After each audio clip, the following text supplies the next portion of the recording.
நம்ம பார்த்தோம் அப்படின்னு சொன்னால் என்னம்மா ஃபங்க்ஷன் இன்புட்டை கொடுத்தீங்க? எக்ஸ் பவர் 2n கொடுத்தீங்களா? இப்போ அந்த என்னன்னு ஆட்டோமேட்டிக்காக ஒரு நம்பர் n = 1 கிரியேட் ஆகிருக்கா? அதுக்கு பேர் என்ன தெரியுமா? ஸ்லைடர். இந்த 5க்கு பக்கத்தில் ஒரு பட்டன் இருக்கு பாருங்கள், ப்ளே பண்ணுற மாதிரி ஒரு பட்டன் இருக்குல்ல, அதை எடுத்து ப்ளே பண்ணுங்க. என்ன ஆகுது? அந்த எண்ணோடைய மதிப்பு மாற மாற இங்கே என்ன ஆகுது? கிராஃபும் என்ன ஆகுது? மாறிக்கிட்டே இருக்குது. இப்போ அதை பாஸ் பண்ணுங்க. ஓகே, பாஸ் பண்ணிட்டு அந்த முதல் 5 இருக்கு இல்லையா, -5, அது மேலே ஒரு கிளிக் பண்ணுங்க.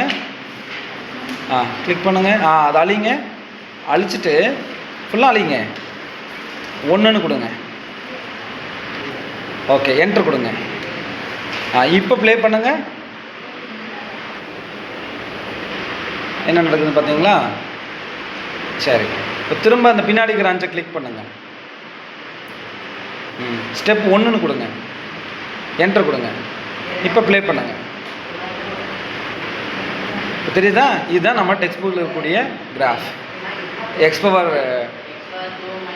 2nல n சேஞ்ச் ஆக என்ன நடக்குதுன்னு பார்க்கலாம். சரி, அதோடைய கிராஃப். இப்போ இந்த கிராஃப் பாஸ் பண்ணுங்க. அந்த கிராஃப் மேலே ஒரு கிளிக் பண்ணுங்க. ரைட் கிளிக் பண்ணுங்க. கிராஃப் மேலே வச்சு ரைட் கிளிக் பண்ணுங்க. ஷோ ட்ரேஸ் அப்படிங்கிறத எனபிள் பண்ணுங்க. இப்போ ப்ளே பண்ணுங்க. தெரியுங்களா?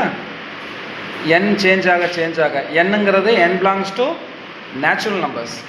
இப்போ என்னுடைய மதிப்பு மாற மாற அதோடைய கிராஃப் மாறது பார்க்கலாம். அதே நேரத்தில் அந்த கிராஃப் வருங்க -1க்கும் +1க்கும் இடையில இருக்கிறத நம்ம இங்கே கவனிக்கணும். சரியா?